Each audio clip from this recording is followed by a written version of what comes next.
So we will get started, and thank you all for being willing to testify today.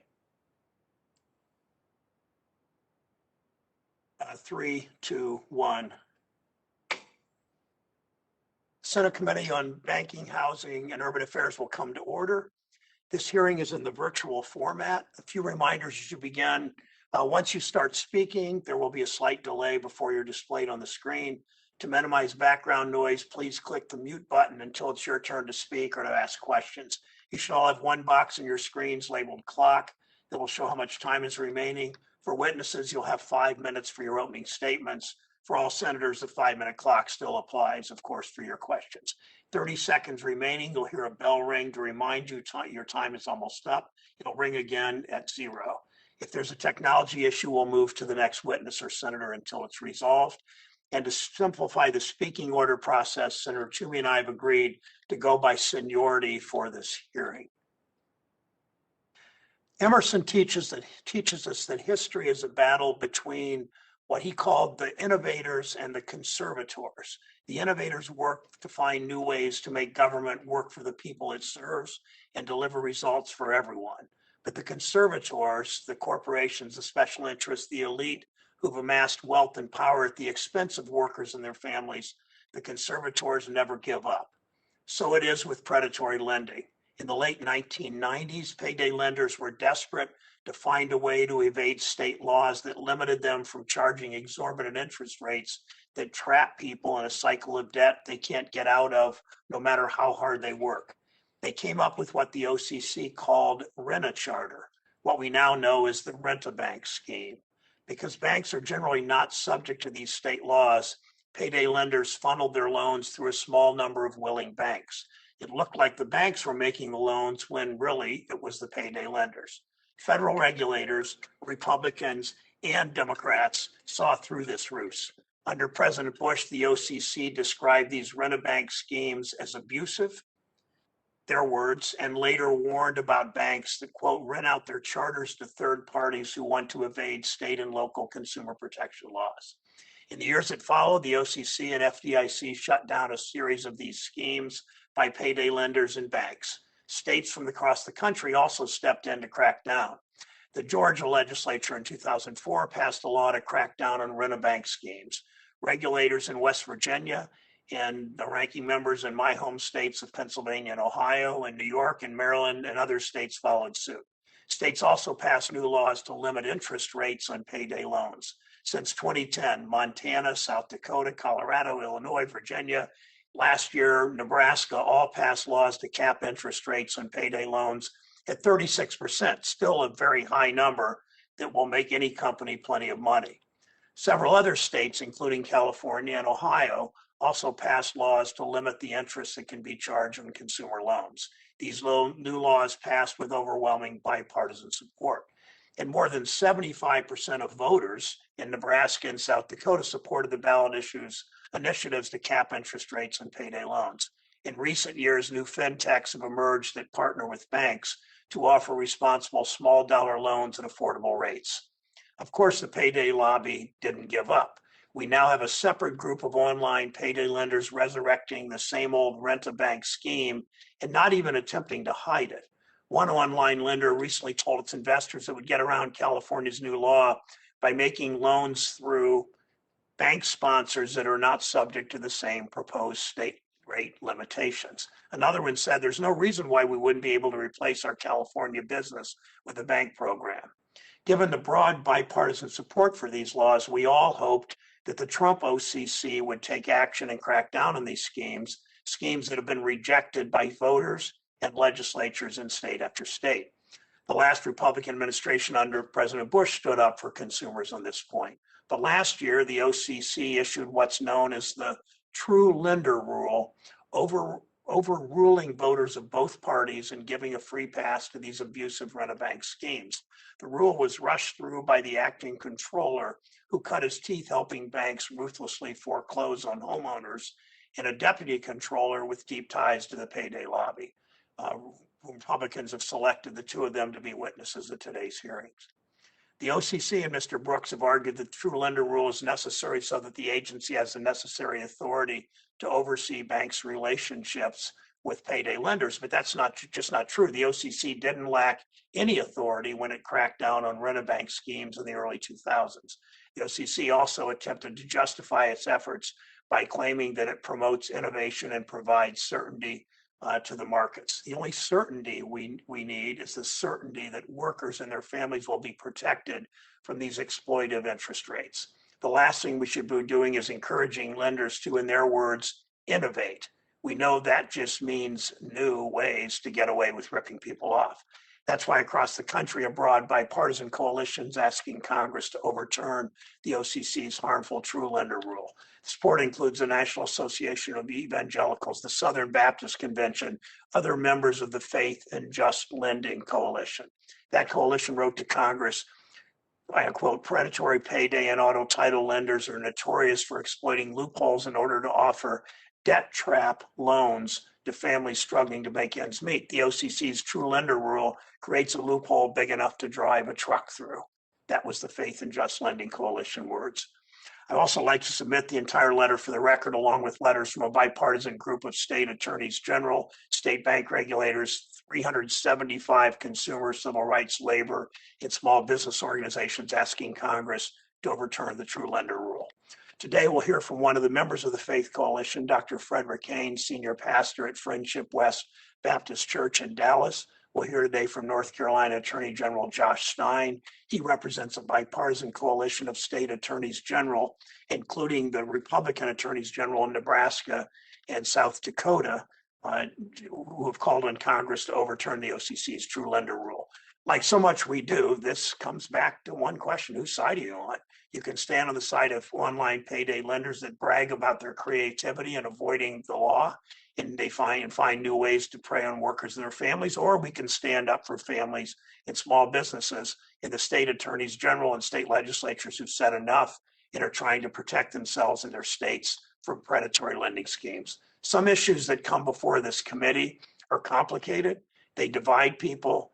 There are thorny nuances to consider. This really isn't one of them. It's simple: stop predatory lenders instead of encouraging them. Ranking Member Toomey, you're recognized. Thank you.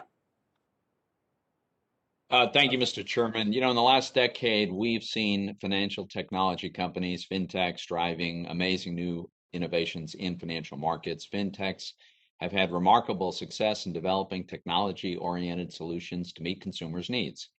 As many banks have exited the personal loan market, fintechs have filled the gap, and today they issue nearly 40% of all the unsecured personal loans in America.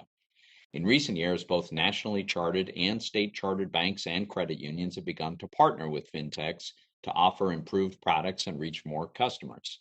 This is particularly beneficial for community banks who often lack the resources to develop banking technology. In fact, 65% of community banks consider fintech partnerships important to their business strategy. And these partnerships also generate significant consumer benefits. Bank fintech partnerships generate efficiencies that can lower the price of financial products, expand consumer choice, and increase competition.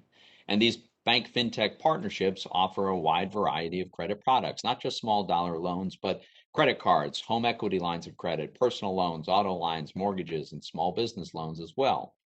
Unfortunately, recent court rulings have applied differing legal tests to determine which partner in these relationships is the true lender who is legally responsible for the loans.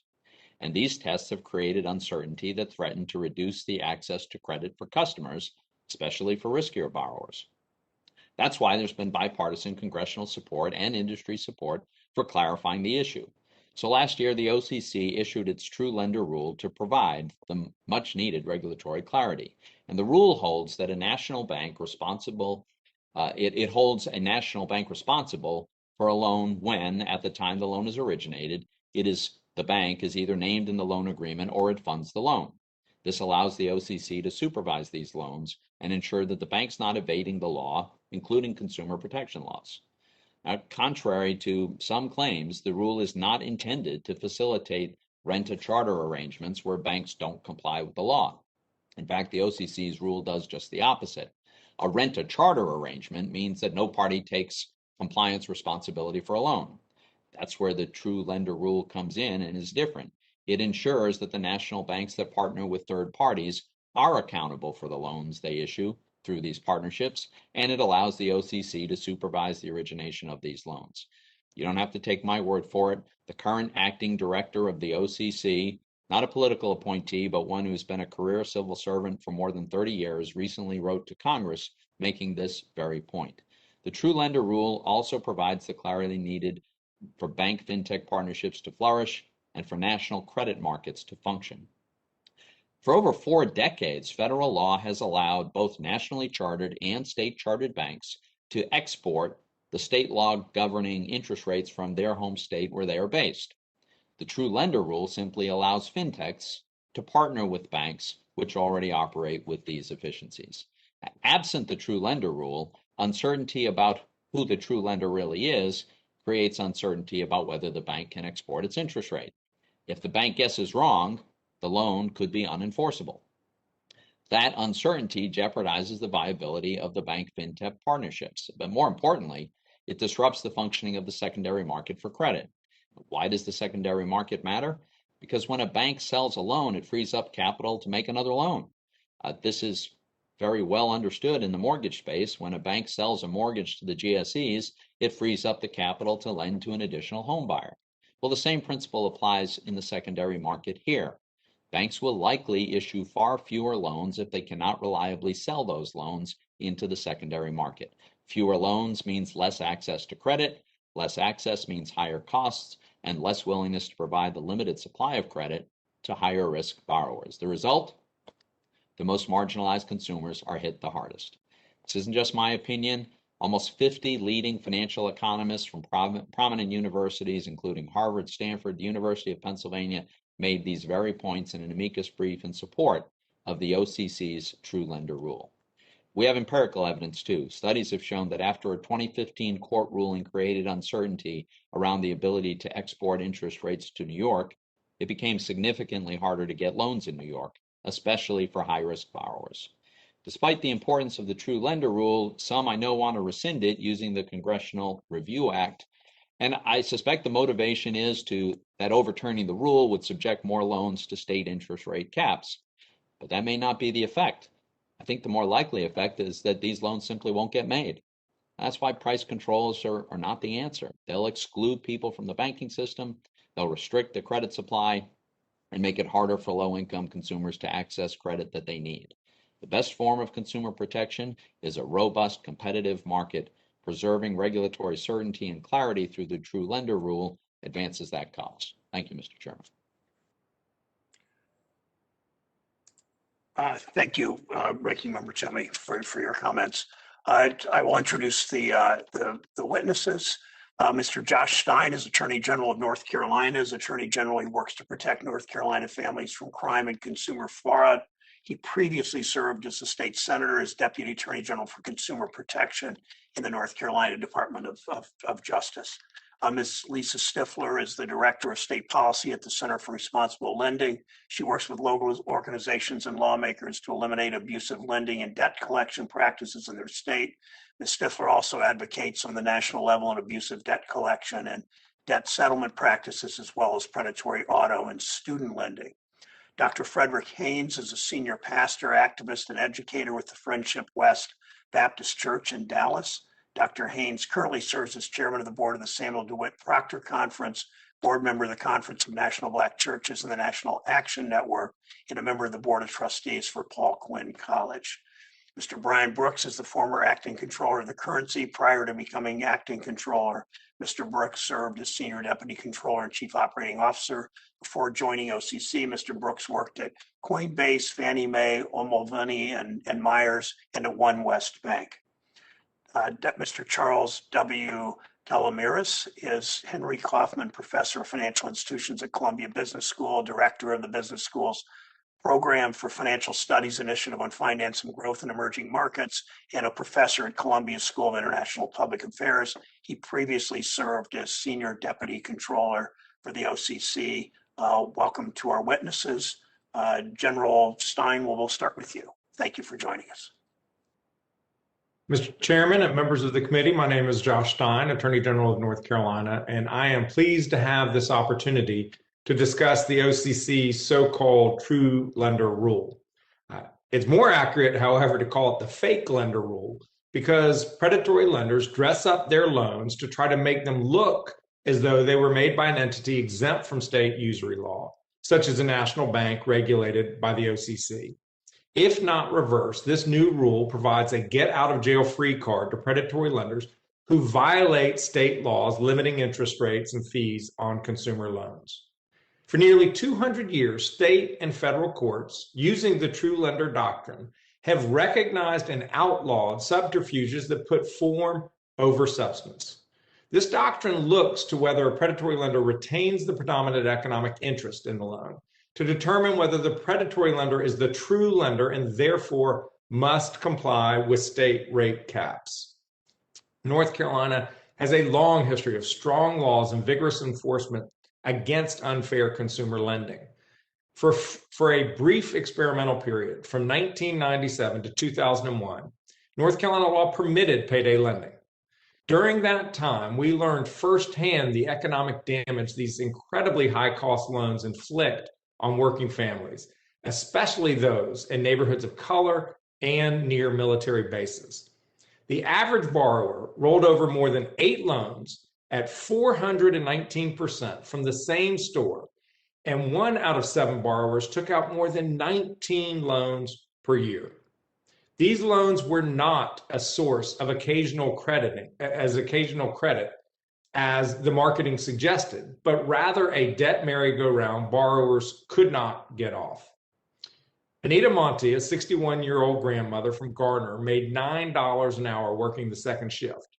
She wanted to buy her 5 grandchildren Christmas presents, but she was living paycheck to paycheck. She went to an Advance America storefront and borrowed $300. In 2 weeks, she didn't have the money she owed and her electric bill was due, so she had to renew the $300 loan. Like so many others, she did this over and over.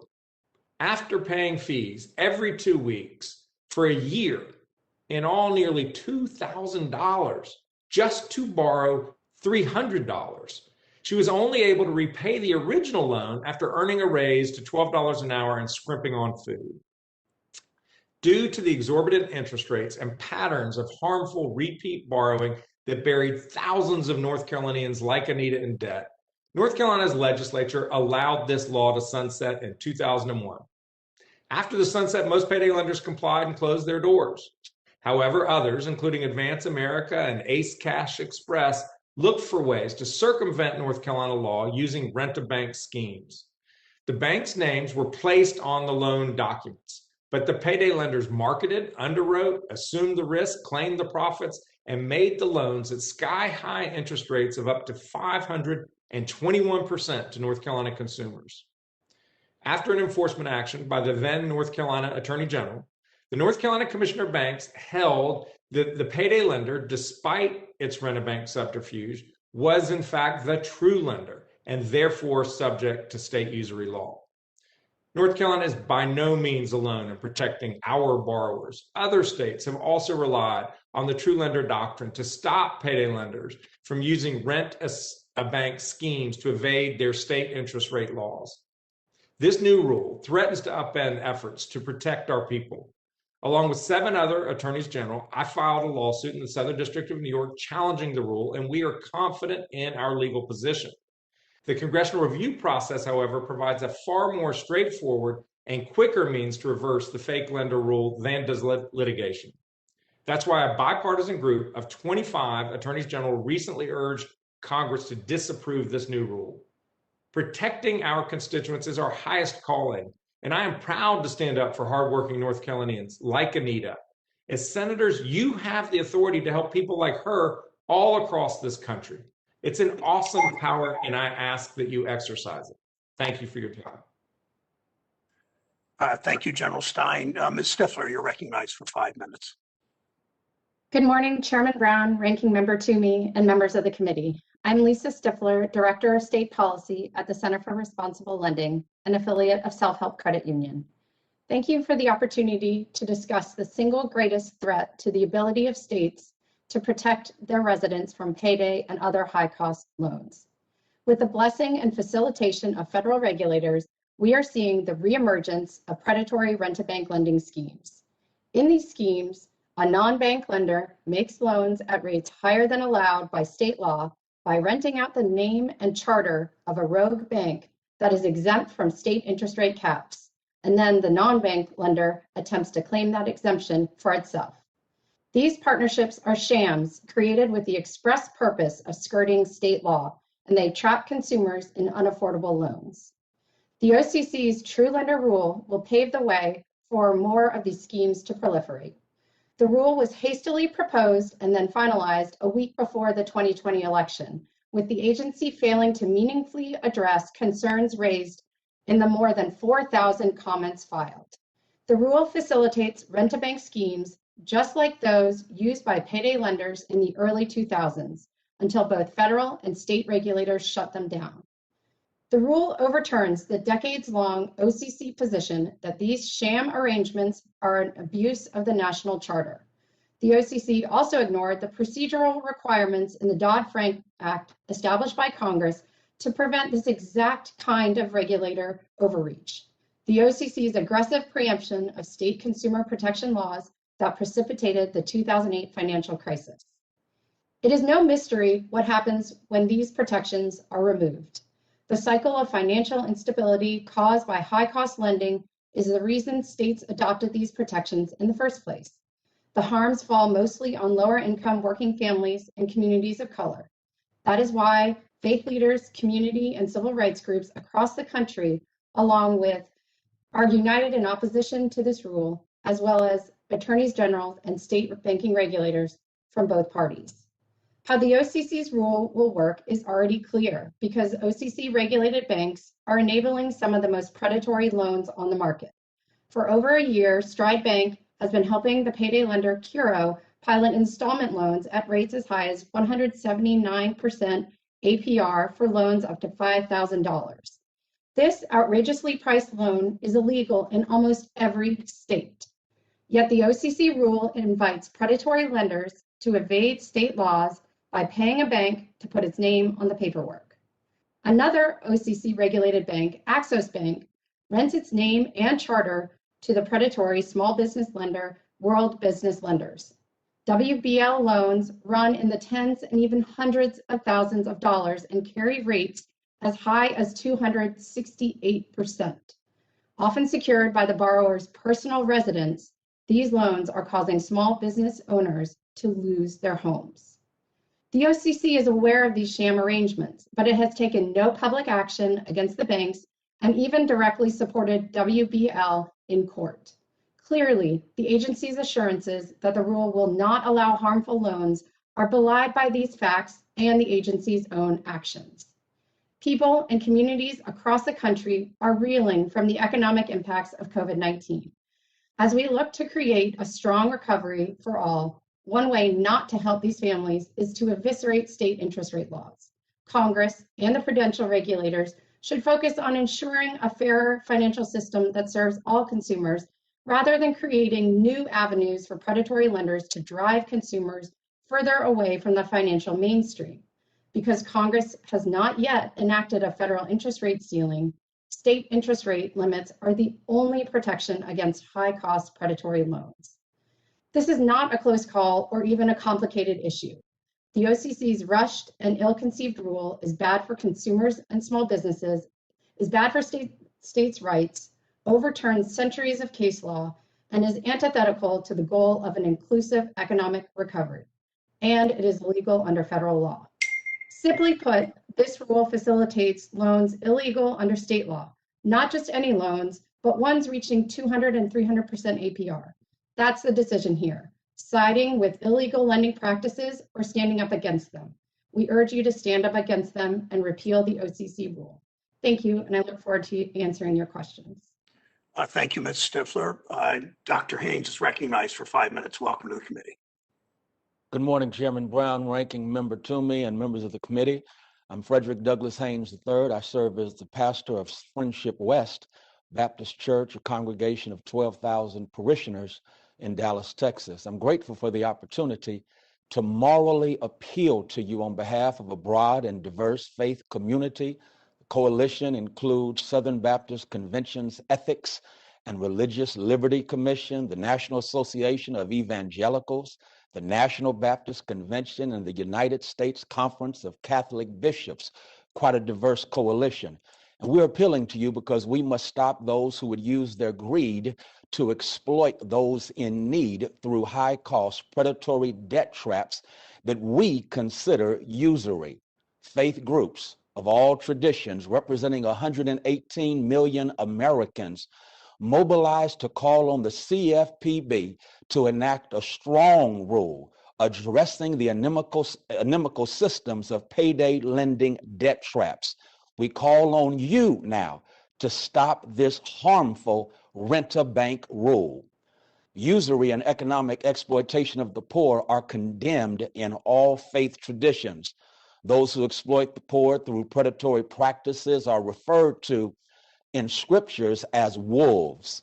The predatory practitioners of rent-a-bank schemes may well be referred to as wolves dressed up in the legitimacy of a bank. But the victims of such practices testify that an economic predator by any other name is still trapping the desperate in debt. These moral monsters, to use the language of James Baldwin, feed their greed at the expense of the vulnerable. For years, we have worked to expose these debt traps clad in deceptive wardrobes, from the crass neon signs that litter the neighborhoods of the needy to the polished promises of fintech lenders who claim to be the saviors of families who need access to credit. The con, of course, is that the access they impose on these families is a deceitful, dead-end debt booby trap, as they claim to draw them into a machine calibrated to siphon funds from their bank accounts until they have all but bled them dry. Many end up filing bankruptcy due to the moral bankruptcy of the predatory lenders who make them pay a high cost for being poor. I've seen this in my church. I could give you many examples, but quickly, a widowed grandmother paid back $800 for a $300 loan, immoral.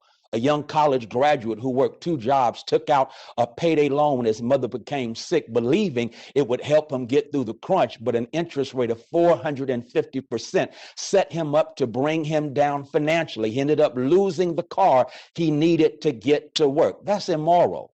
Predatory, payday, car title, and installment lenders strip billions every year by replicating a dreadful, disadvantageous practice and hiring lobbyists to put a halo on their devilment for lawmakers and regulators.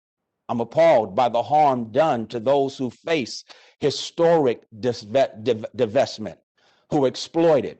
They suffer from economic injustice. These communities were crippled already by redlining, and now they are being ripped off by the social violence of financial predators. For decades, banks used maps to deny loans to communities of color, and now through Rent-a-Bank schemes, they are using maps to locate and serve as legalized loan sharks for those same communities.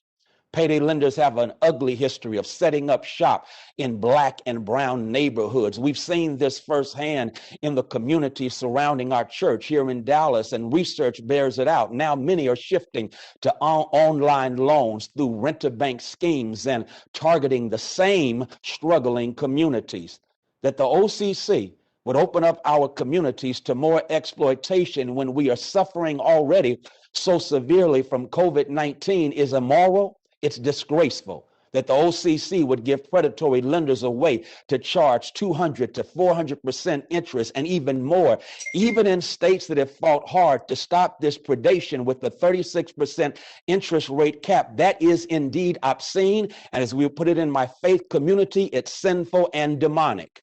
We strongly oppose the OCC's plan to enable predatory lenders to ignore state interest rate caps. Please understand, true lending is really false. It's a lie. Jesus said the truth will set you free. Lies will lock you up. This is not a savior. It's the seductive slave master, and we're calling upon you to reject this. Thank you, Dr. Haynes, for your comments. Mr. Brooks, you're recognized for 5 minutes. Welcome. Well, thank you, Chairman Brown and Ranking Member Toomey, members of the committee. Thanks for the opportunity to discuss the OCC's True Lender Rule. My testimony obviously provides more details, but I did want to highlight several issues to help members better understand the rule, what it does and doesn't do, what it achieves, and what the effect would be of overturning the rule. So the OCC True Lender Rule clarifies when a national bank or savings association is the true lender of a loan and provides a bright line as to when OCC examination and enforcement authority applies to ensure compliance with the very consumer protection and other legal requirements being discussed today associated with these kinds of loans. The rule provides a plain language definition that a bank is a true lender if, on the date of origination, it is named as the lender in the loan agreement or if it funds the loan on that date. The rule clarifies that as the true lender, the bank retains the compliance obligations associated with making the loan, even if the loan is later sold.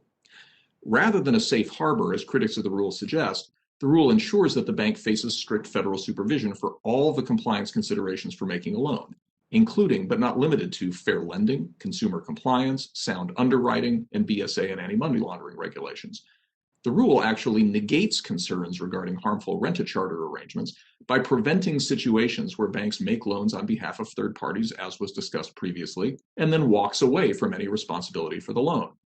In issuing the rule, the agency was acutely sensitive to this issue and expressly stated that it would, quote, hold banks accountable for all loans they make, including those made in the context of marketplace lending partnerships or other loan sale arrangements. Specifically, the OCC emphasized its, quote, expectation that all banks will establish and maintain prudent credit underwriting practices and comply with applicable law even when they partner with third parties. If not, quote, the OCC will not hesitate to use its enforcement authority consistent with its longstanding policy and practice. And as I'm sure committee members know, the OCC's record here is positive, demonstrating significant enforcement actions all the way back to the early 2000s that penalize banks when they've allowed their charters to be rented out to abused consumers. Now, the True Lender Rule must be understood in context. True Lender is the third component of a three-component legal regime. Component number one of the regime is the principle of interest rate exportation.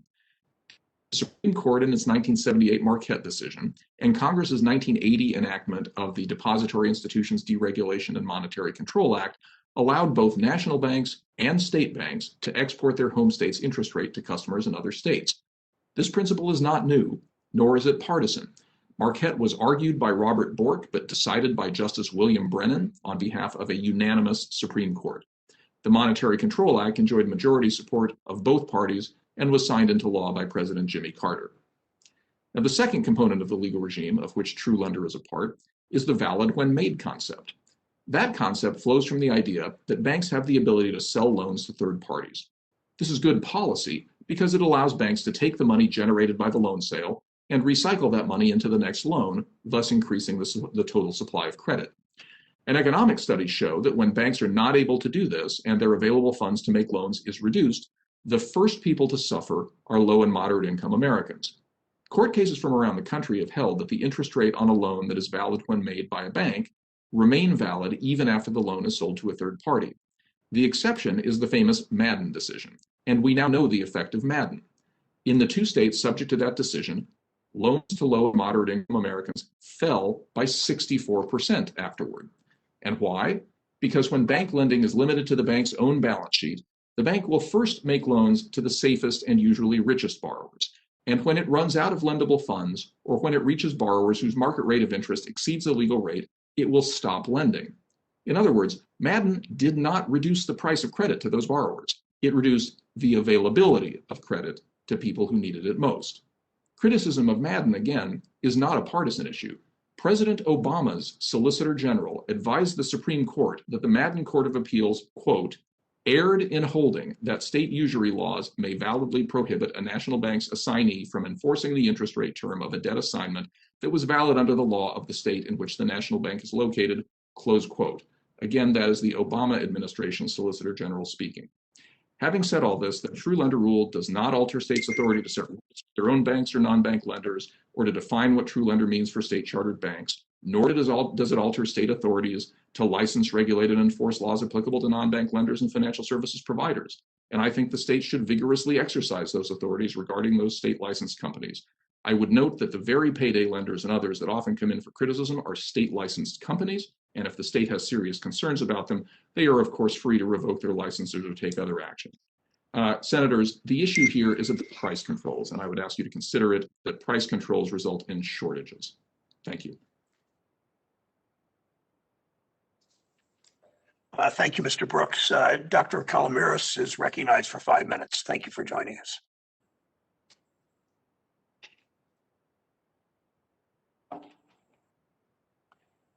Thank you, Chairman Brown, Ranking Member Toomey, members of the committee.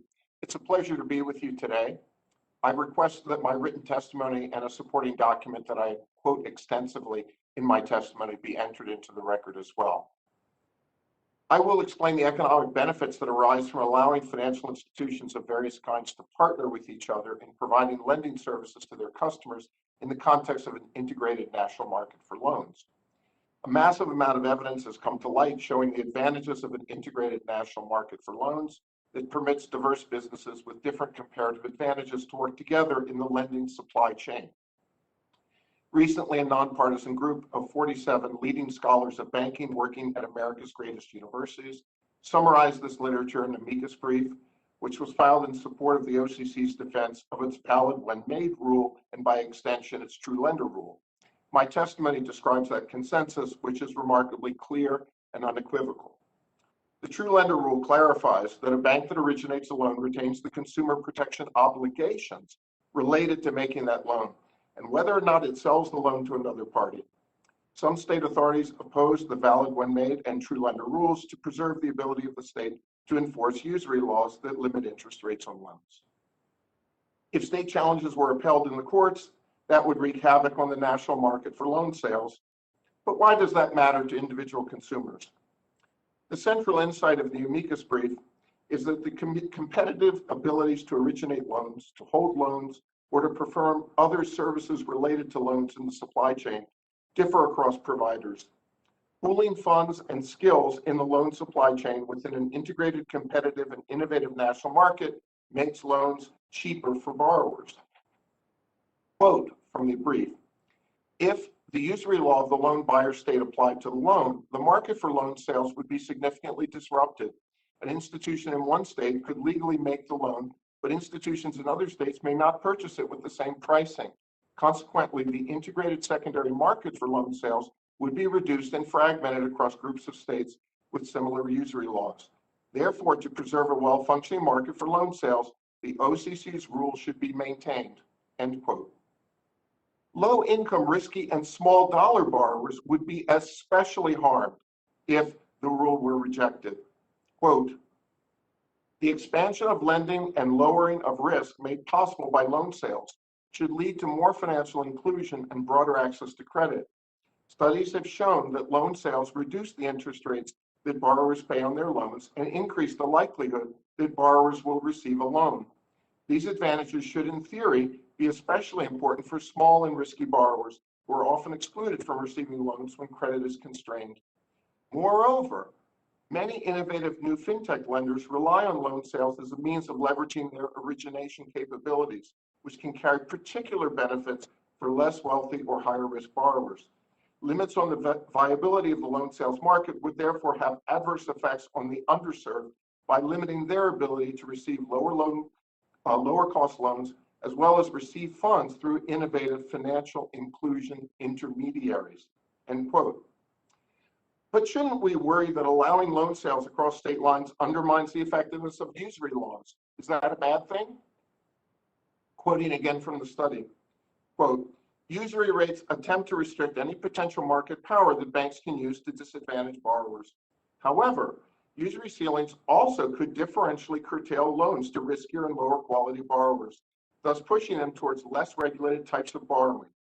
Empirical research quite broadly supports the notion that the latter effect dominates, that riskier looking borrowers who are often minorities or others with limited financial access are hurt when usury ceilings are binding and benefited when they are loosened or eliminated. I close with two of my own observations. Advocates of usury laws point to borrowers' lack of information as a rationale for usury laws.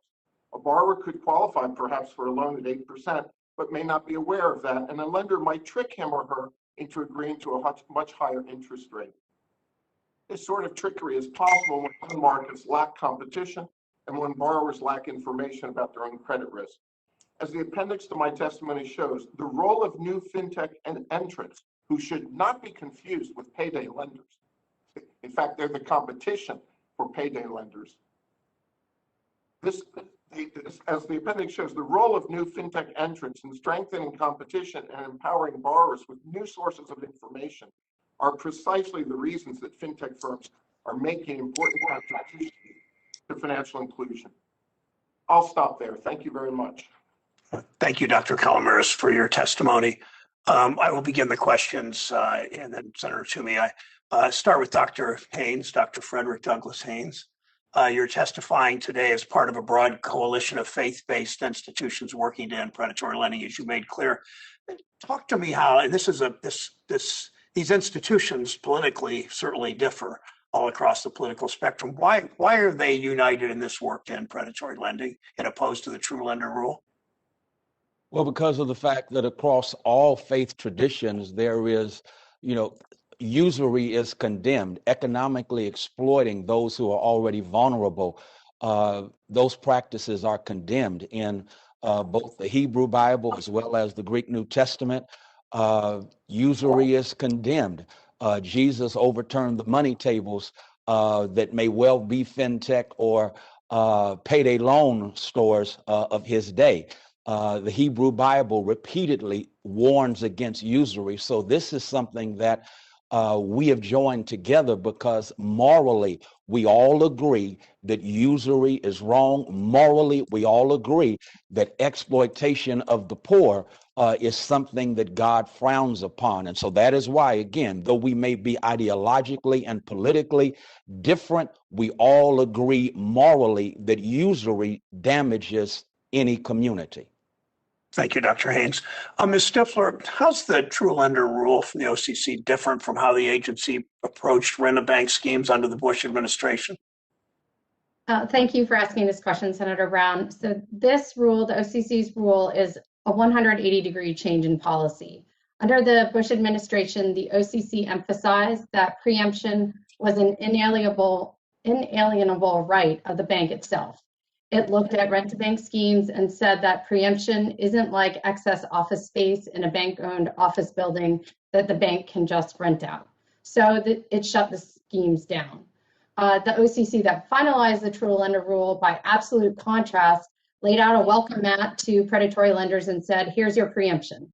Put another way, the OCC under the Bush administration looked at the substance of the transaction, just as courts have done for hundreds of years. And the OCC that issued this rule prioritized what's on a form, on a piece of paper, even if that is a sham. So do you think the Bush era OCC would have shut down this Rent-a-Bank scheme if the new true lender rule had been in place? No, not the ones that we saw back in the 2000s, the ones that General Stein talked about and that North Carolina and other states shut down. I mean, what we saw in those was that on the paperwork, all that was required was the name on the loan, and that's what we saw in the early 2000s. So even though from the consumer perspective, they might walk into the payday loan store, say Advance America, they got the loan at Advance America store, they made payments to Advance America, they dealt with the collection attempts from Advance America and were sued by Advance America. Because the bank's name, in this case, it was People's National Bank, was on the loan documents under this rule, that would have been sufficient and would not have been shut down. It would have been allowed. So yeah, the schemes of the 1990s and 2000s wouldn't have been shut down like they did. Thank you for that. General Stein, the OCC claims the true lender rule doesn't limit states' ability to regulate payday and other non-bank lenders. You testified, in fact, the rule preempts state law, takes away your authority to shut down Rent-a-Bank schemes that are targeting residents in your state of North Carolina. Can you explain why? Yes. The reason we succeeded in North Carolina in running the payday lenders out in 2004, 2005 was because we brought a case to the Commissioner of Banks, and they concluded that the predominant economic interest of those loans was the payday lenders. Their relationship, the payday lenders' relationship with the banks, the national banks, was simply paying them for use of their logo on the bank application form, on the loan application form. If the true lender rule, as presented by the OCC, takes full effect and is not repealed by Congress, the exact same relationship that we successfully defeated and ran out of North Carolina, it will be challenging for us to win such a case in the future. And this decision about what's in the interest of North Carolina consumers, I'm sorry, is not for the OCC to make. It is for the people of North Carolina through their state elected representatives. It is their decision to make, and we've made that decision. I've heard a couple of the people testifying that there's a concern about shortage of credit. We want a shortage of high-cost, illegal, harmful loans. That's a good thing and a decision that we as a state has made. Thank you, General Stein. Senator Toomey is recognized. Thank you, Mr. Chairman. Let me go to Mr. Brooks. It seems to me one of the principal virtues of the true lender rule is that it creates a clear rule, provides certainty in advance about who's responsible for a loan when banks and non-banks partner to make the loan. Could you just tell us, why is that important? Why is it important for market participants to have that regulatory certainty? And what would the effect be if this rule gets repealed and there is no certainty? Well, Senator Toomey, I really appreciate the question. The certainty that's most important here under the true lender rule has to do with the certainty of the interest rate enforceability. Okay, so the question is, should banks invest dollars in lending to low and moderate income people whose risk profile necessitates a somewhat higher interest rate for the loan to be valid and profitable? If the bank is not sure, or if the markets are not sure whether that interest rate will be valid when that loan is sold into a credit card securitization or sold into a personal loan securitization, the market won't invest in that, right? Which means that those loans go away. And I can't emphasize this too much. It is not that the loans become cheaper. It's the loans go away. And I think General Stein's comment that there are people out there who actually want those loans to go away is an interesting sort of lens into the way to think about this. The idea that we should forbid people from having access to loans because they can't be trusted to make a good decision for themselves, does that strike you as a little bit patronizing and condescending? Well, Senator, I guess I would hesitate to make characterizations of other people who I respect. But look, our thought at the OCC about the idea. Yeah, the idea is not consistent with the concept of a pluralistic capitalist democracy. Personally, I took out relatively high interest rate student loans that were not tax deductible, that today people would find shocking. That's what allowed me to get my life on track from a low income small town in Southern Colorado. And so I don't look at interest as a bad thing. If I'm someone who has dings on my credit and I need a 2-year personal loan to replace my roof or do one of the many things that people use these loans for, I don't think it's up to me to say that's a bad thing. It might be okay for the consumer to be able to make that decision. Right. Some have suggested that the true lender rule creates a new legal regime that effectively revokes state usury laws and allows non-bank lenders to issue these loans that are not subject to regulatory oversight. So both of these things. But as I think you mentioned in your comments, for many decades, both federally and state chartered banks have had the legal authority, and it really hasn't been very controversial, to export their interest rates. So does the rule really have the effect of undermining states' rights? And what about this claim that somehow it creates a regulatory wasteland where these loans are just not subject to regulation? Yeah, so Senator, there's a lot there, but I would just say, first of all, the concept is not new. As I say, Justice Brennan, no less, writing for a unanimous Supreme Court, upheld the principle of rate exportation. President Jimmy Carter upheld that right for state banks as well. And so to be clear, the idea that a rate of interest can be charged that is higher than the borrower's home state rate has been the law of the land since 1978. There's nothing new about that, and that was supported by broad bipartisan majorities of both parties. In terms of the regulatory wasteland, there are 2 points to understand here. First of all, these predatory lenders that people are talking about are state licensed entities. Let me repeat that. They are state licensed entities. And a state is absolutely free to yank the license of any of those kinds of companies that it wants to, and it should if it thinks that consumer abuses are going on. The point of the rule, however, is simply to make clear that banks can leverage their balance sheet through loan sales to make more credit available to more people. If that principle is debatable, I think someone should stand up and debate it.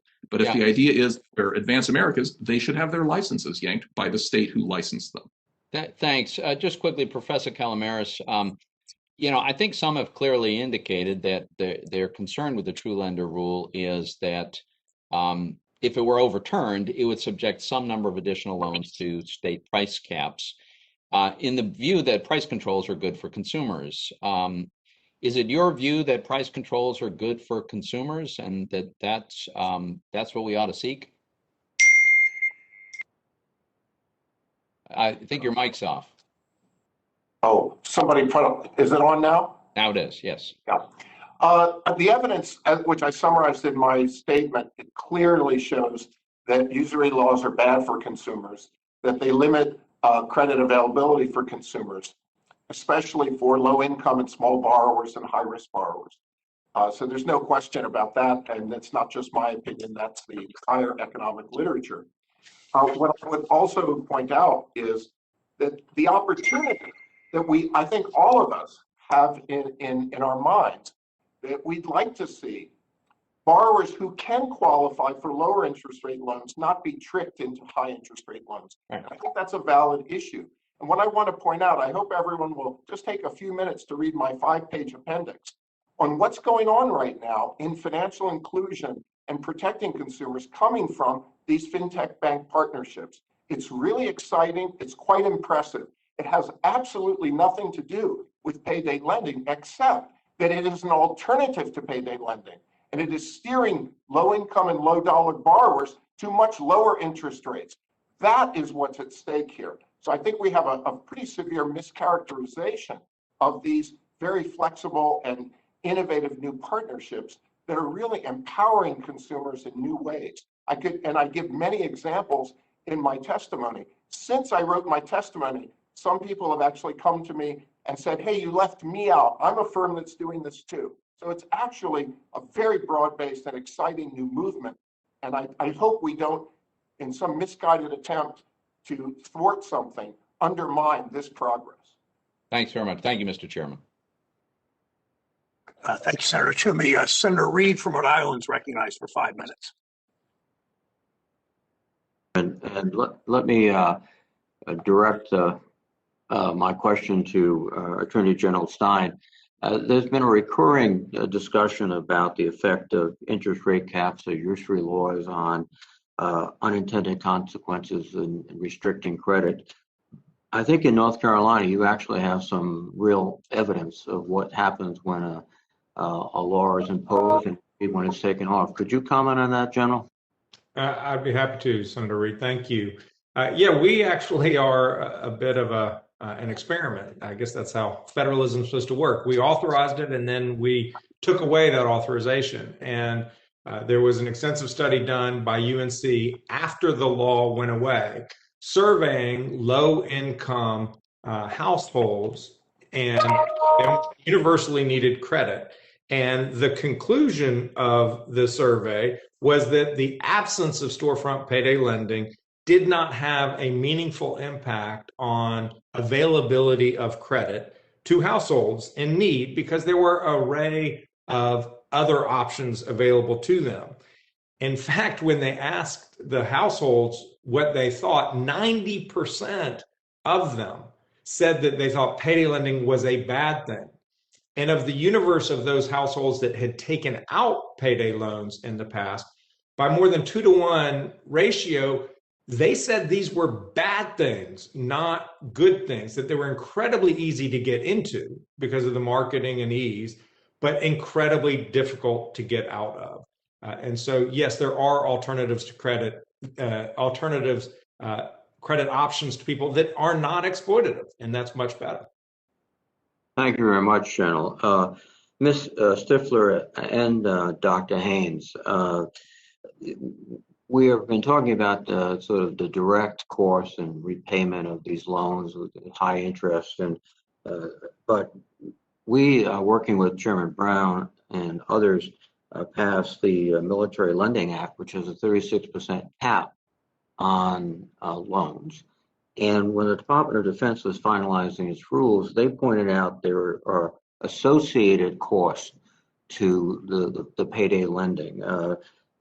People sort of literally lost their jobs because they became insolvent and they were discharged, and the discharge cost additional money. So could you perhaps talk about some of the non-monetary or costs that have been incurred because of predatory loans?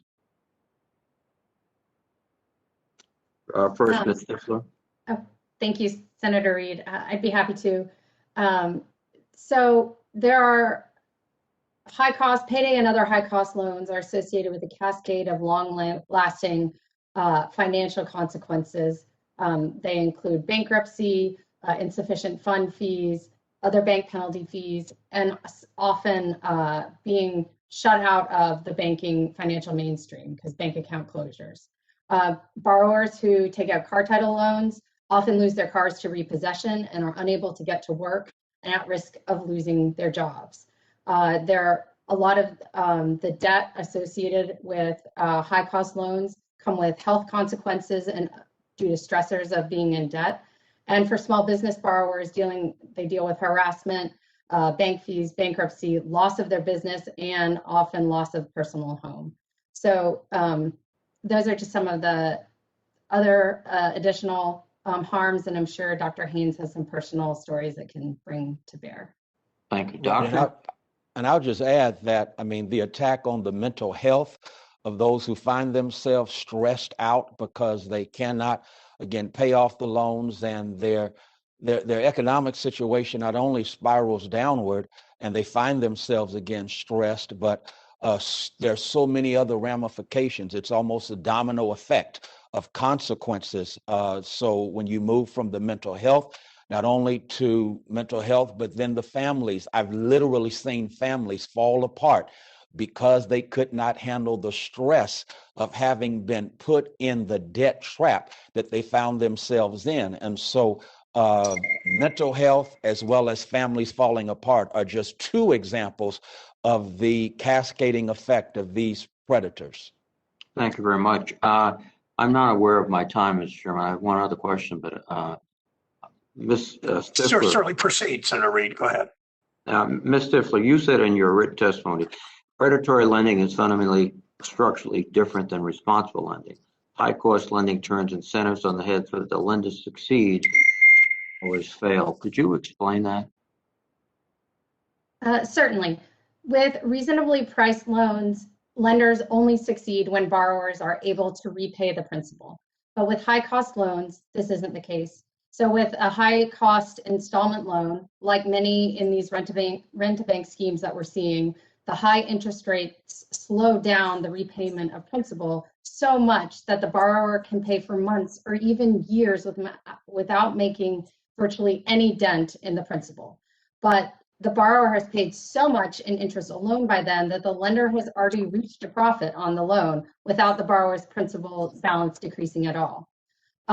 There are examples, for example, in Maryland, a borrower took out a $2,000 installment loan with Opportunity Financial, also known as OP loans, that is offered through a rent-a-bank scheme that the District of Columbia Attorney General is suing for their rent-a-bank scheme. And after more than a year of paying on that loan, the borrower reported having paid $4,600 and the principal, the $2,000 loan, had not decreased at all.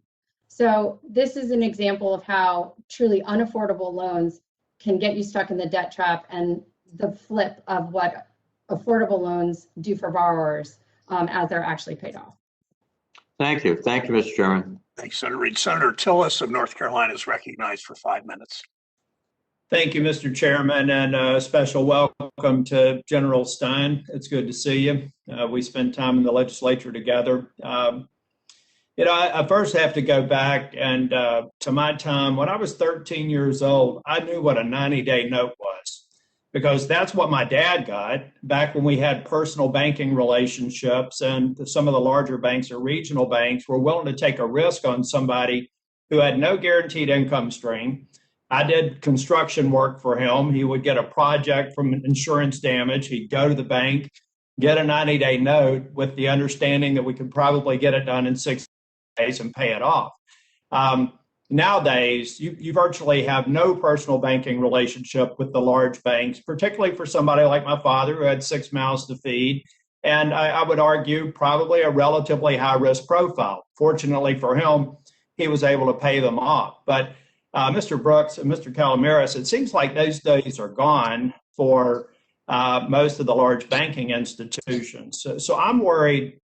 When I was in the legislature, invariably, when we would have a discussion about shutting down some of these higher interest rates, higher risk loans, the caucus that came to me first was the African American,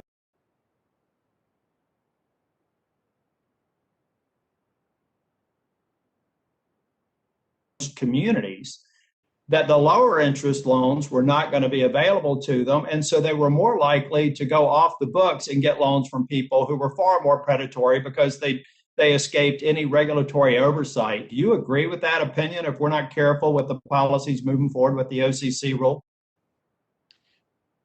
So, Senator Tillis,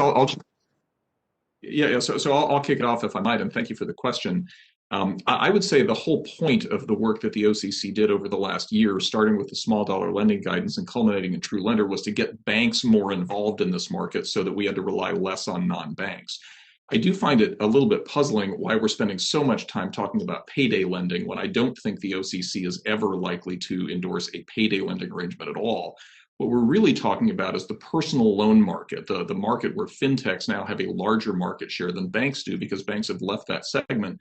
And that market's all about people like your dad. We're talking about $5,000 to $15,000 balance loans that don't have a 2-week repayment and aren't refinanced 100 times. We're mostly talking about installment loans that have a 90-day to 2-year repayment period at interest rates that range from 20 to 50%. That's sort of the core of what that market is. And it's all about your dad. Banks stopped making those loans a long time ago because of consolidation. The question is, how can we get supervised entities back in the market to do that in a way that holds somebody accountable? That's the point. Hey, Mr. Calamiris, I want to go to you, but I'd also like you all to add to or talk again. I think Senator Toomey spoke about it. Is we just want to get rid of all these high interest loans. When we do that, the inference you could draw from that, if somebody's watching this hearing, it's because there's going to be a plethora of low interest loans for that same base. So if you can respond to my first question and add color to that, Mr. Brooks, we'll go back to you. Well, I want to answer both your questions. First, the answer is that, yes, the economics literature has shown, and both the amicus brief and my testimony says so, has shown that the people who suffer from these very binding usury ceilings are lower income, small dollar, and higher risk borrowers. Absolutely. That's the evidence very clearly. And what's really exciting, I want to be more positive, what's so exciting is that what we're seeing with these fintech providers who are partnering with banks in the loan supply chain is that they're actually helping to bring more credit at lower interest rates, and that they're not just doing that by providing capital, but they're also providing education, different language consultation services. They're making sure people aren't tricked. And this is really helpful. So characterizing this as payday lending is just completely false. As Mr. Brooks said, this isn't about payday lending. The OCC isn't involved in payday lending or sanctioning it.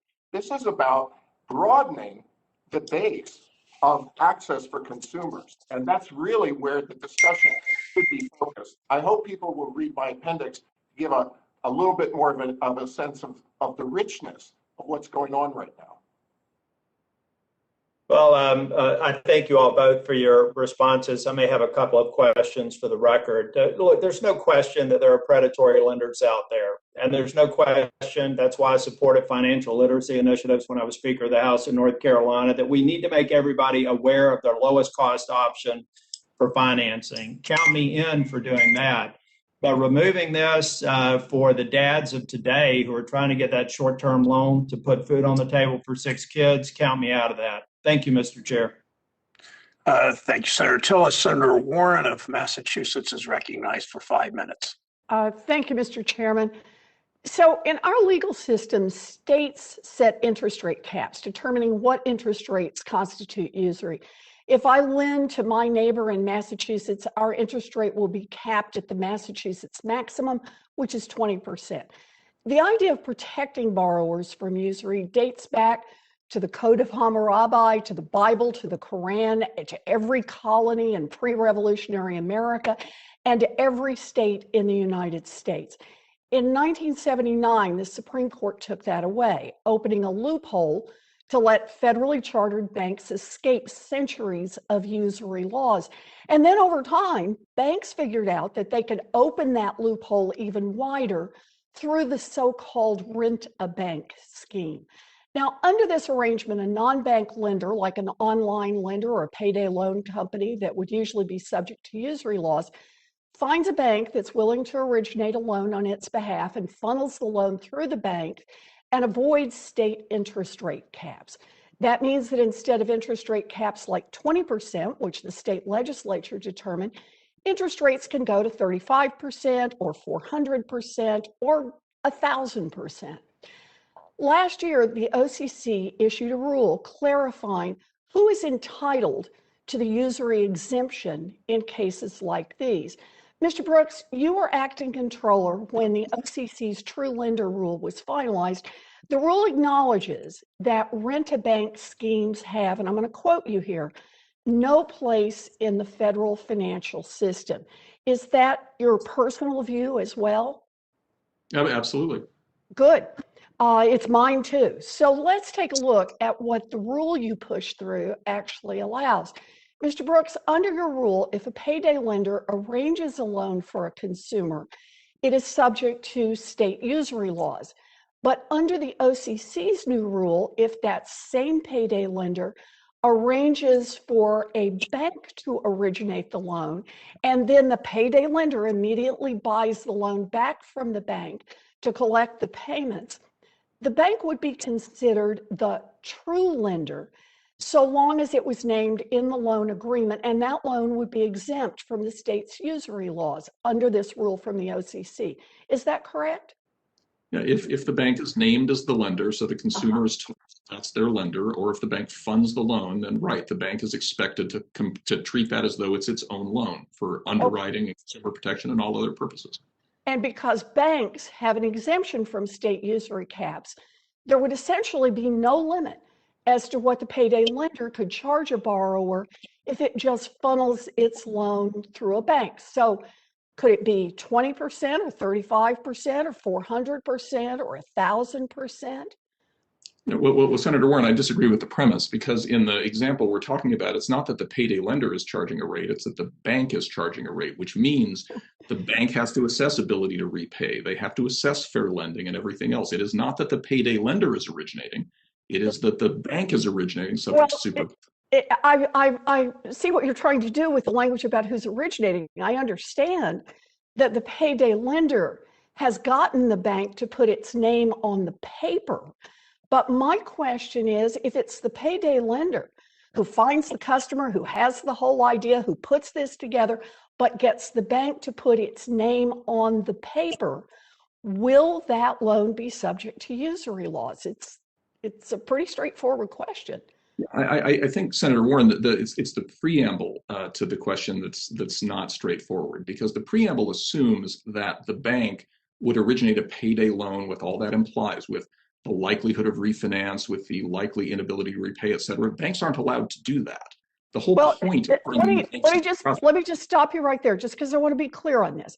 There's the new rule you've put in place says, let's look at the paperwork. And if the bank's name is on the paper, that's what's going to control. Now, I realize that you want to talk about the additional other places that there are rules and regulations governing the behavior of the banks. So the OCC is going to let payday lenders get an exemption from usury laws, but the OCC is going to continue to take enforcement actions when the bank originates a loan if it doesn't consider, for example, the borrower's ability to pay. In other words, I think what you're saying to me is the OCC will be tough on banks. Is that right? Well, there's a lot that you said that I disagree with, but yes, the OCC's history of being tough on banks in non-ability to repay circumstances is pretty well demonstrated. If the chair will just indulge me for a minute here, I want to look at the OCC's history on how tough you've been. Let me just look at an example from Massachusetts, and that is in 2018, Axos Bank rented itself out to a non-bank company called World Business Leaders to lend to a Massachusetts small business at 92% interest, which is well above our Commonwealth's usury cap of 20%.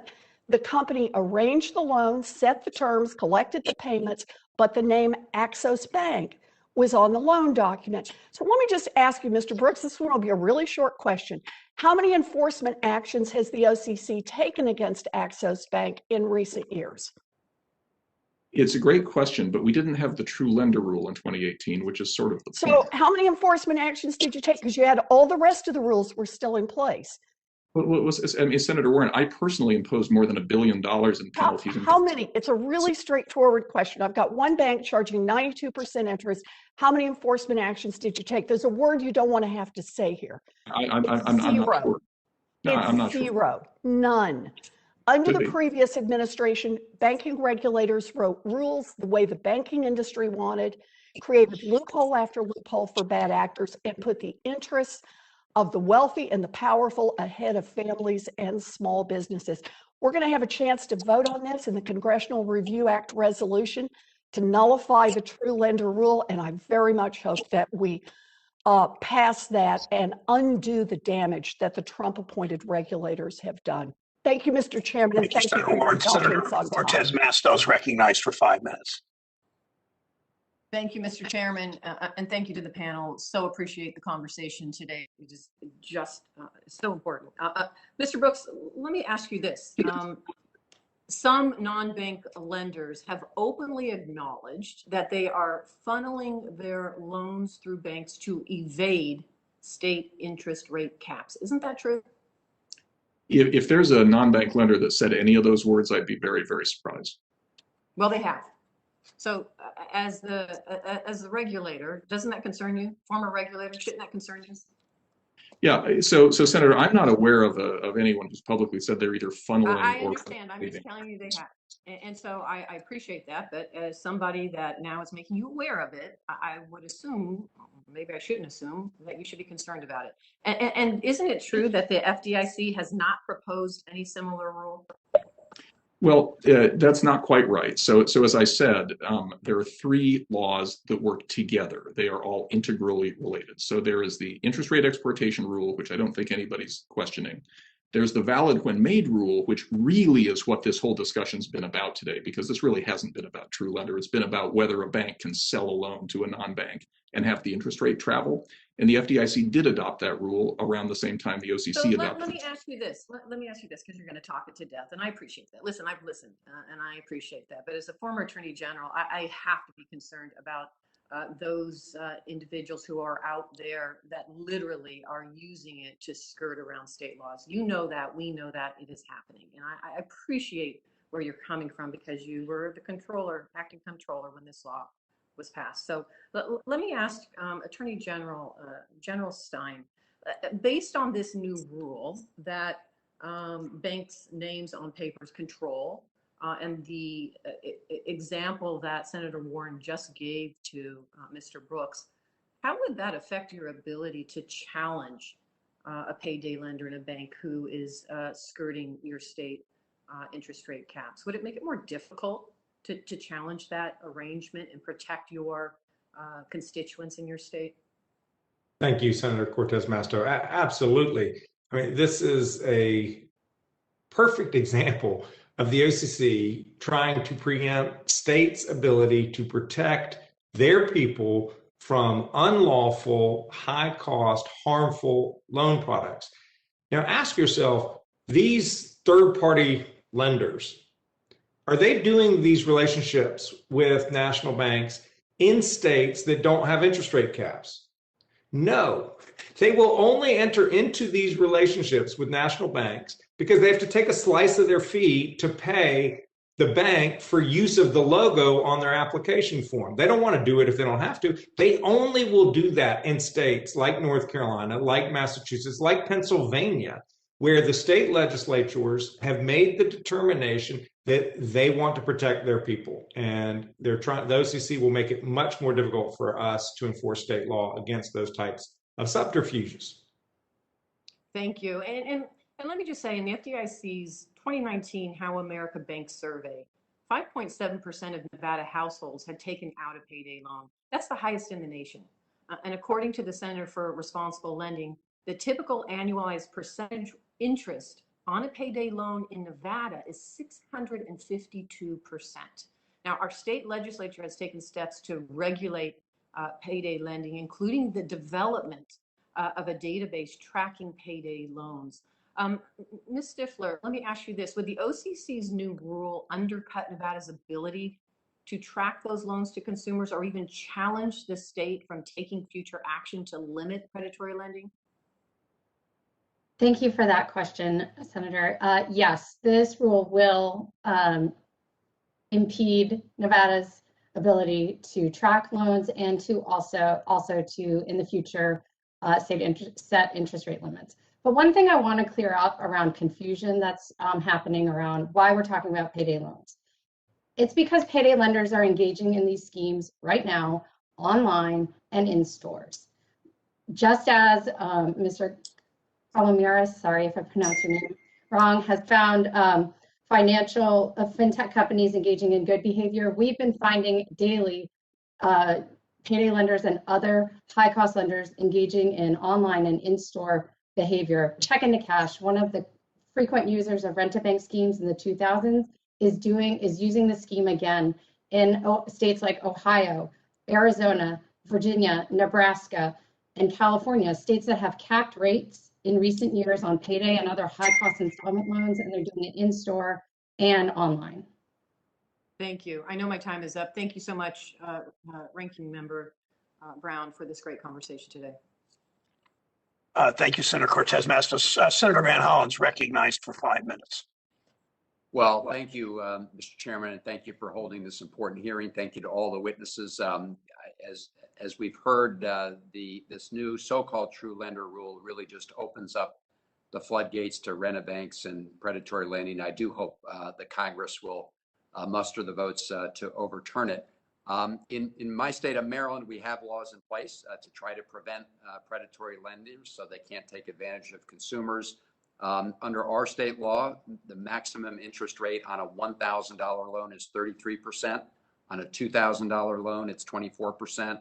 On a loan greater than $2,000, it's 24%.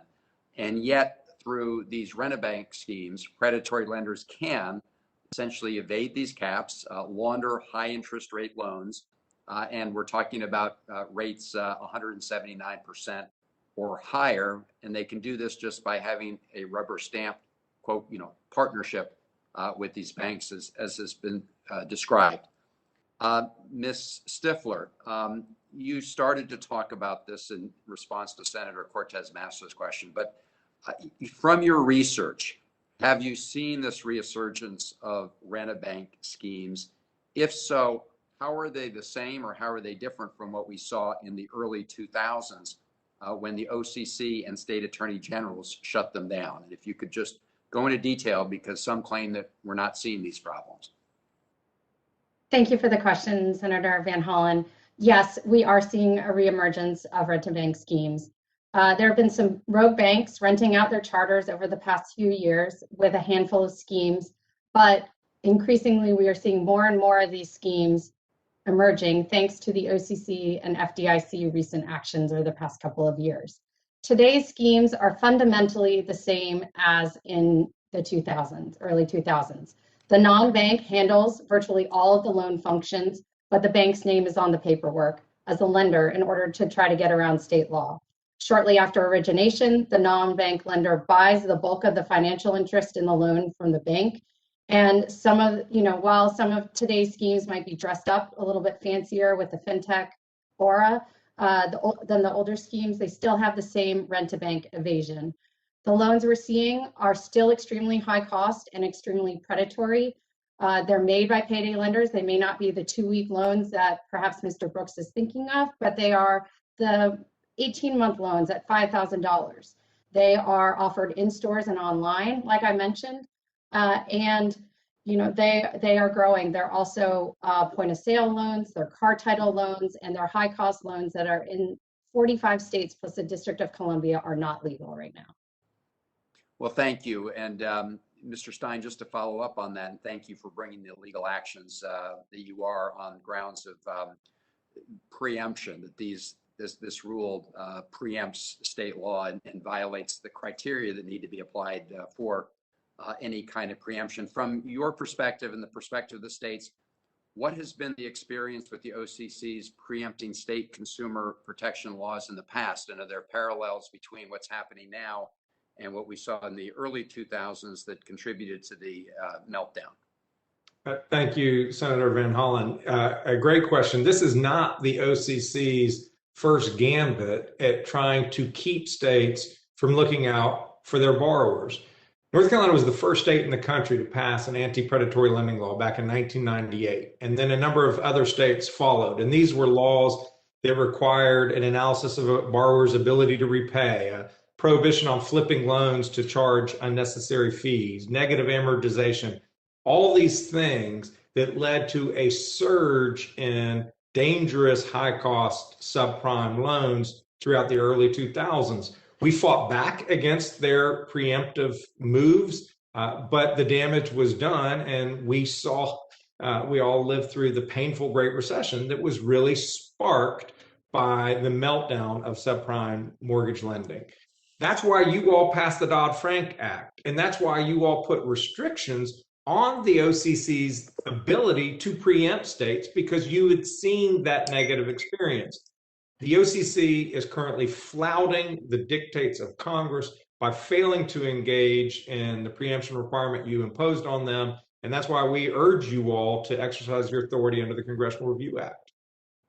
Well, thank you, and I hope we will. And as you know, Senator Brown and I have filed exactly that proposal for Congress to act to overturn it. Thank you very much, all of you, for your testimony.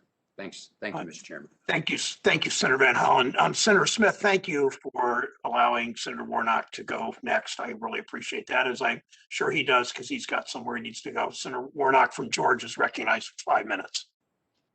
Thank you so very much, Mr. Chairman. As chair of the subcommittee on financial institutions and consumer protection, I'm very concerned about this issue.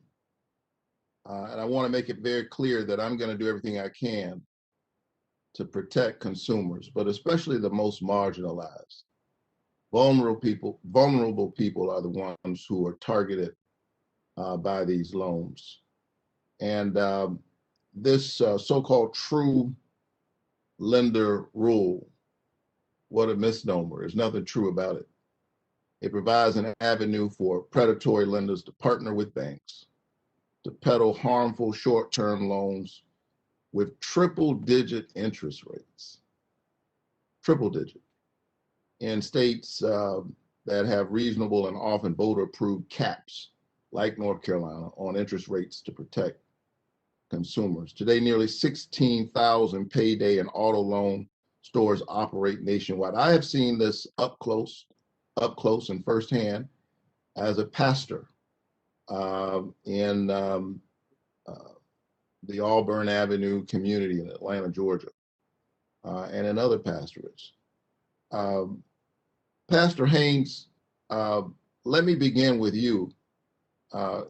We've worked on these issues for years, and I know of your involvement and advocacy, and we often talk about financial predators who take advantage of the poor, our most vulnerable sisters and brothers. In your testimony, you shared some of these lived experiences of many who attend your church, which is predominantly African-American.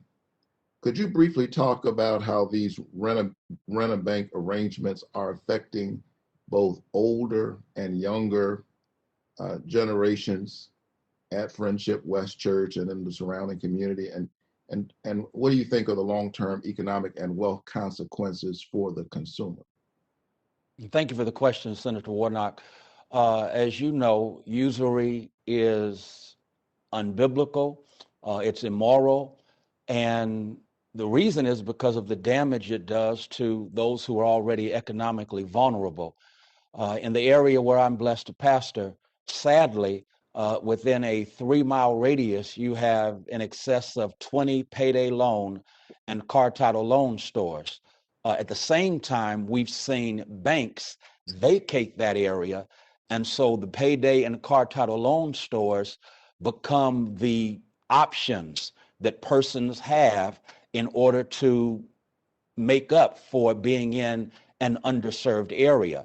And of course, they find themselves in a debt trap, and that debt trap does so much damage to the community. It does damage to the family. And the bottom line is that we're talking about those who are already vulnerable, who live in a community that is underserved and suffers from being disinvested. And so when you combine all of that, and earlier persons were talking about taking away choices from consumers. And yet when the options are predatory, you set them up to make choices that will have consequences that again will do damage to the family and further damage to a community that is already underserved. And Pastor Warnock, you can appreciate this. I just don't want Jesus to say to America in the judgment, I was hungry and you gave me a payday loan through a rent-a-bank scheme.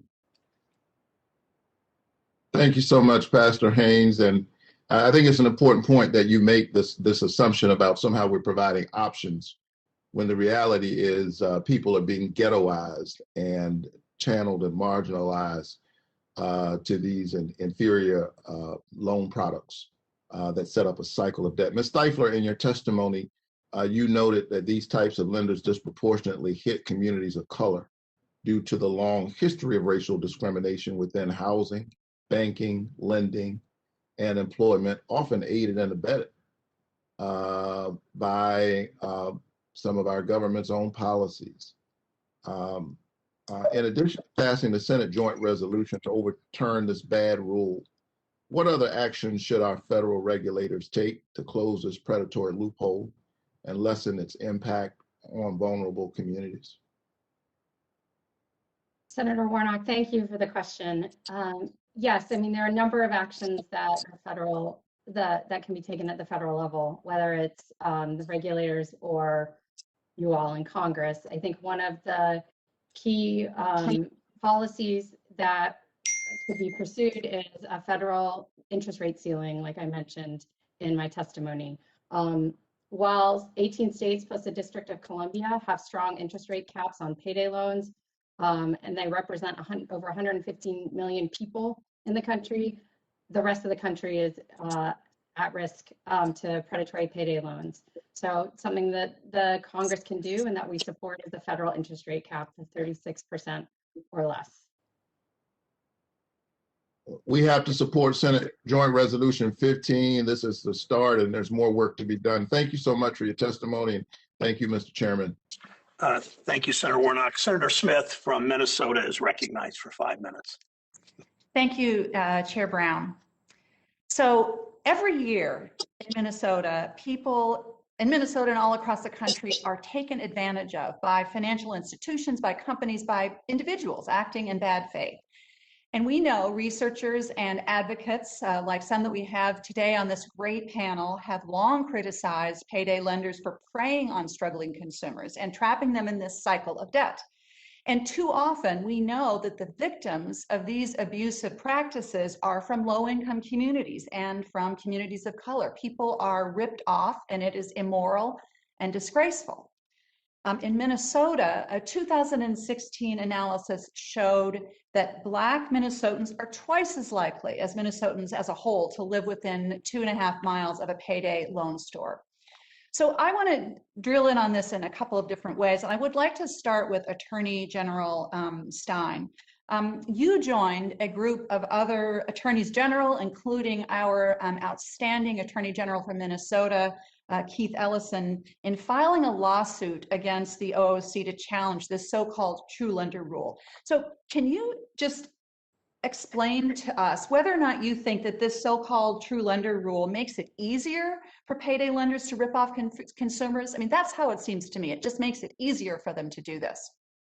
Senator Smith, thank you. Yes, absolutely. The effect of this fake lender rule, to be more accurate, is that payday lenders in states where it is illegal for them to operate will pay a fee to a national bank for use of its logo on its paperwork, and then engage in payday lending in states to the detriment of residents where it's not a lawful product.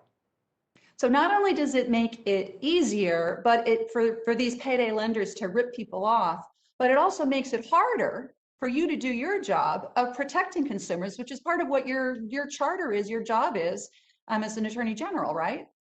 There's no question. I headed the Consumer Protection Division in 2001 to 2008. The law banning payday lending went into effect in 2001. It took us 5 years of vigorous enforcement of state law until we succeeded in chasing out the last storefronts of payday lenders in North Carolina. It was hard work, but we succeeded. This new rule will put in jeopardy all of that hard work. So, I'm struggling to understand, why would we do this? Why would anybody think that it is a good idea to make it easier to rip people off like this? I mean, what's the justification? Well, greed. I mean, what drives payday lending is greed. These folks know that they can make money. And Ms. Stifler noted in her comments that the entire business model of payday lending is not on someone repaying the loan. The entire model is dependent on a percentage of those borrowers never being able to repay the principal and being on the hook for the ongoing fees for weeks and weeks and weeks and weeks at a time. And if everybody repaid their loan and were done after 2 weeks, the business would not exist. Right. It's entirely dependent on those who are desperate and hard way. Well, it seems to me, Mr. Chair, that as policymakers, we should be making it harder and not easier for payday lenders to prey on people who are trapped in this cycle of debt. And that we also need to see that these predatory practices don't just happen randomly across the community, that they specifically are targeting Black and brown folks. And I would really love, in a few minutes a little bit of time that I have left, Pastor Haynes, I so appreciate your testimony. And I'm just wondering, as you think about your parishioners and the community that you serve, how do you connect this Rent-a-Bank scheme with other examples in our history of policies and practices that have discriminated against Black and brown people? I mean, specifically, we have banks, for example, that make it harder for Black and brown people to borrow money. And then at the same time, we make it easier for predatory lenders like this to come into communities and trap people. Thank you for that question, Senator Smith. I'll just simply say that, again, we have a history of redlining Black and brown communities, and that history now continues in that in the past, neighborhoods were targeted or zip codes were targeted for non-investment, non-loan, non-bank opportunities. And now the target is to exploit those who are already vulnerable. And I think it would be just a novel concept for the OCC. Instead of protecting creditors, let's see to it that banks serve all consumers and all consumers in a way that is just, fair, and moral. Well, I couldn't agree with you more. I think that should be the work of this committee and the work that we have ahead of us. We need to understand that it is not an accident of history that this is happening in Black and brown communities. This is the design of how things have been done, that we need to break that pattern. And that's what I look forward to working on. Thank you very much. Thank you, Senator Smith, for your questions. The hearing is drawing to a close. Today's testimony makes it obvious why we need to overturn the OCC's harmful true lender rule that enables a new group of payday lenders to resurrect the same old Rent-a-Bank scheme. How do we know this is happening? Just look at, as General Stein pointed out, look at where this new group of payday lenders is using that strategy. They lend directly in states with no rate caps, but then use the Rent-a-Bank strategy in states where there are limits on the amount of interest they can charge. Conservative states that are known to most of us as pretty Republican, states like Georgia, North Carolina, South Dakota, Georgia, I would argue, Senator Warnock might disagree with that. We heard talk today about how payday lenders say they provide options. We heard that over and over, options and opportunities, but debt traps are not really reasonable options. We heard a lot today about access to credit and how overturning this rule might decrease that access. But be clear, we do want it to decrease access. Loans at interest rates so high, they ruin people's lives. That's the whole point of the hearing, the whole point of our CRA resolution. I'd ask anyone who wonders if we really should be cracking down on these predatory lenders to listen to the testimony of the workers, from workers we had on this committee yesterday. We listened to 5 workers talk about their lives. They were diverse geographically, racially, gender. They talked about their struggles. And part of that is their struggles with debt when they're low-wage workers and are having difficulty. They've worked hard their whole lives. That hard work is never paid off like it should. If you believe in the dignity of work, you work hard, you ought to be able to get ahead. One worker said, a woman from Southern West Virginia said, they call me they call me the working poor, but she said working and poor should not be in the same sentence. If we're concerned too many people can't afford a car repair or a medical bill or another emergency, the solution isn't to track them in a cycle of debt, it's to raise their wages. So thank you again, all the 5 of you for testifying, for being here today. For senators who wish to submit questions, for the record, these questions are due 1 week from today on Wednesday, May 5th. So please abide by that. For our witnesses, we ask you within 45 days to respond to any of these questions. Thank you again, all of you, for being here. The committee is adjourned. Best wishes. Thank you.